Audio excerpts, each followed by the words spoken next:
The morning sun always seemed a little too harsh for Ethan.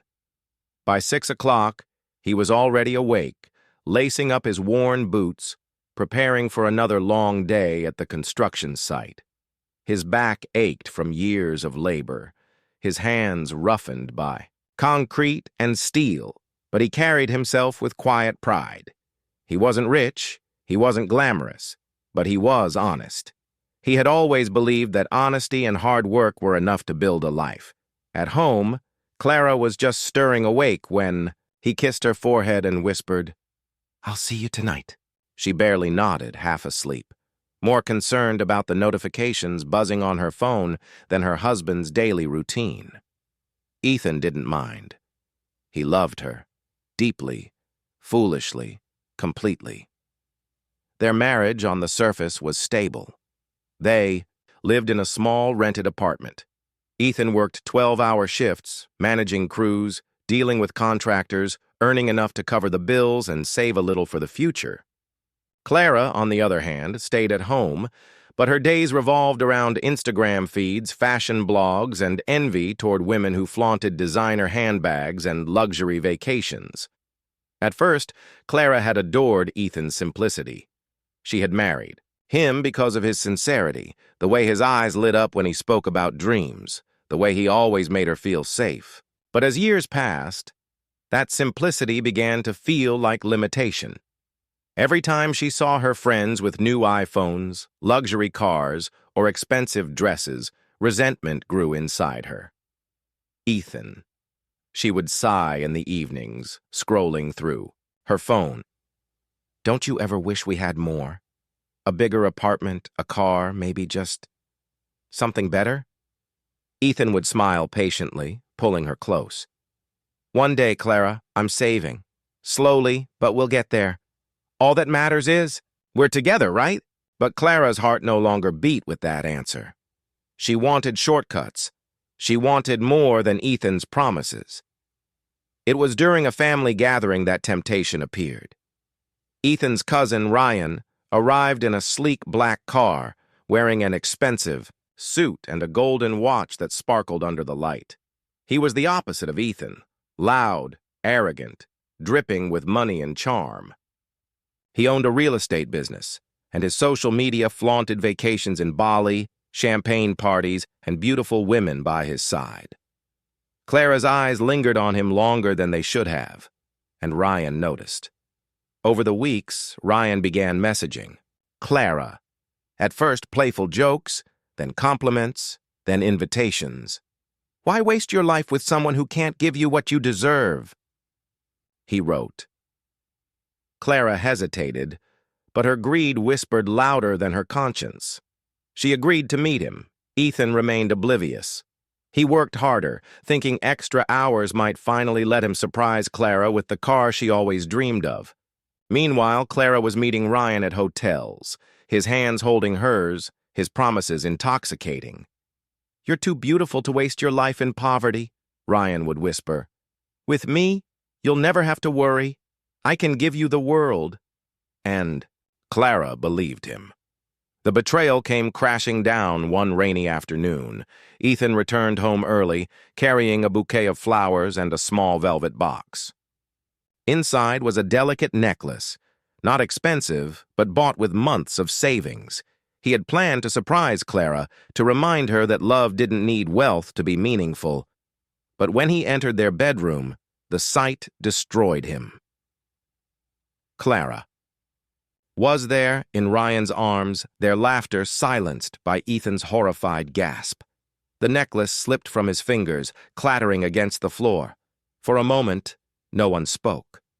Rain lashed against the window, thunder rumbling in the distance. Ryan stood, buttoning his shirt lazily, smirking. "Well, this is awkward," he said, his tone mocking. Clara's face hardened, not with shame, but with defiance. "Ethan, you weren't supposed to be home this early," Ethan's voice cracked. "Clara, what is this? How could you—" "With him. My cousin?" She crossed her arms, her eyes cold. "Don't make this more dramatic than it is. Ethan, I'm tired. I'm tired of waiting, of living small. Ryan can give me what you never will. Ethan staggered back as if each word was a blade. But I gave you everything I had. My love, my time, my soul. Clara cut him off. Love doesn't pay bills. Love doesn't buy Chanel or take you on vacations. You'll always be just ordinary. And I can't waste my life being ordinary. Ryan chuckled, stepping closer. Face it, cousin. Some men are meant to serve, others are meant to lead. She's made her choice. Ethan's knees weakened, his chest heavy as if the air itself was suffocating him. He whispered, almost to himself, I thought you were my forever. But Clara only rolled her eyes. Grow up, Ethan. Forever doesn't exist when you're broke. That night, Ethan packed a small bag and left. He didn't fight. He didn't scream. He simply walked out into the storm, his heart torn to shreds, his dreams collapsing with every step. He wandered aimlessly, soaked by rain, the city lights blurred by tears. His mind replayed Clara's words again and again. Ordinary, broke, not enough. He found a bar and sat alone in the corner, ordering drink after drink. Whiskey burned his throat, but it couldn't drown the agony. Around him, laughter and music filled the room, but inside, Ethan was hollow. By midnight, he stumbled out onto the streets, his head heavy, his soul heavier. He whispered into the night, Why wasn't I enough? What did I do wrong? But the streets gave no answer. Only the sound of rain, only the loneliness pressing down on him. Ethan had lost everything he thought mattered. What he didn't know was that this rock bottom would become the foundation of a life he never imagined. Fate was not finished with him yet. Ethan thought the world had ended the night he left Clara. Every breath hurt. Every memory stabbed him deeper. The woman he had given his soul to had not only betrayed him, she had done it with his own blood, his cousin. That kind of wound didn't just bleed, it poisoned everything inside him. For weeks, Ethan drifted like a ghost. He worked during the day, his movements mechanical, his spirit broken. At night, he drowned himself in cheap whiskey, staring at the ceiling of his small rented room, asking questions that had no answers. Why wasn't I enough? Why did love fail me? But somewhere in that abyss, a small voice began to whisper, You have nothing left to lose, and a man with nothing to lose is dangerous. The turning point one morning, after a sleepless night, Ethan looked in the cracked mirror of his bathroom. His reflection was pale, his eyes hollow. He almost didn't recognize the man staring back. For the first time, he spoke, to himself out loud. Ethan, you're already dead inside. You either stay this way forever or you rebuild. That same week, fate pushed him onto a new path. At the construction site, the company brought in a young female architect to oversee a new project. Her name was Sophia. She was intelligent, confident, and kind, treating everyone with respect, from the managers to the lowest laborers. Unlike Clara, who had always looked at Ethan with disappointment, Sophia saw something in him, potential. One afternoon, as Ethan explained a structural issue to the workers, Sophia overheard. She walked over, impressed. You have a sharp mind, she said. You ever think of studying engineering? Ethan laughed bitterly. I barely made it out of school, and besides, men like me don't get those chances. But Sophia didn't let it go. Over the weeks, she encouraged him, pushed him to believe in himself again. She told him about scholarships, online courses, late-night classes he could take. At first, Ethan resisted, fear and self-doubt holding him back. But Sophia's belief in him became stronger than his disbelief in himself. For the first time since Clara's betrayal, Ethan felt a spark inside. Rebirth. The journey wasn't easy.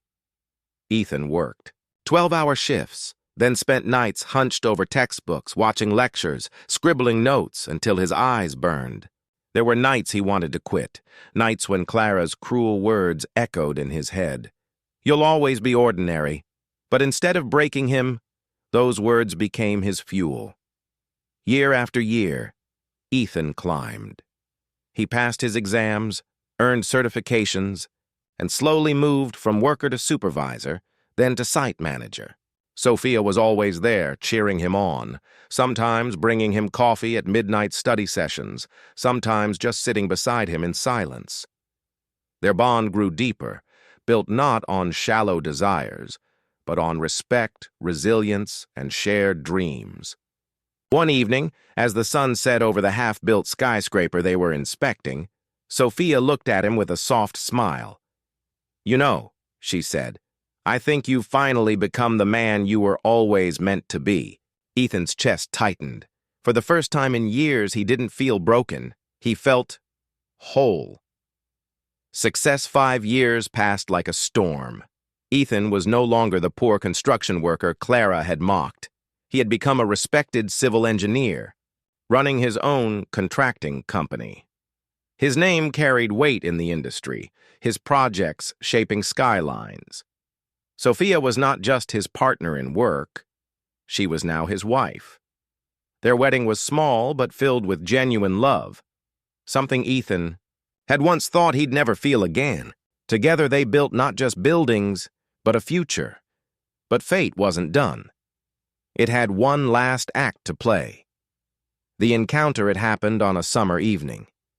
Ethan had just finished a meeting at a luxury hotel when he saw her, Clara. She was standing. Outside, her makeup smeared, her clothes worn, her posture heavy with exhaustion. The sparkle that once defined her was gone. Ryan, the cousin she had betrayed Ethan for, had abandoned her years ago after financial troubles destroyed his business. Rumors said Ryan was drowning in debt and hiding from creditors. Clara had been left behind, discarded, just like she had discarded Ethan. When Clara's eyes met Ethan's, she froze. For a moment, she couldn't breathe. The man standing before her was not the broken husband she had mocked. He was taller somehow, sharper, confident, dressed in a tailored suit that screamed success. Beside him, Sophia emerged from the hotel lobby, holding his hand, radiant and graceful. Clara's lips trembled. Ethan? Ethan turned, his gaze calm but cold. "Clara," her voice cracked. You've changed so much." Sophia glanced at Clara but said nothing, sensing the weight of the moment. Clara stepped closer, desperation in her eyes. I made a mistake. I was wrong. I didn't see what you could become. If I could just—" Ethan raised a hand, silencing her. His voice was steady, every word carrying the weight of years. "No, Clara. You didn't make a mistake. You made a choice. You wanted wealth, status, shortcuts, and you threw away the one man who would have given you his soul. You don't get to regret that now." Clara's tears spilled, her knees trembling. "Please. I have nothing, Ethan. I'm lost.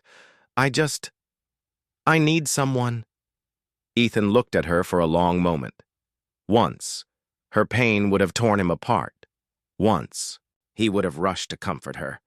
But now, she was nothing but a ghost from a life he had buried. He squeezed Sophia's hand and said simply, "Clara, you were my past, but you'll never be my future." Then he turned and walked away, leaving Clara broken in the same streets where she had once left him.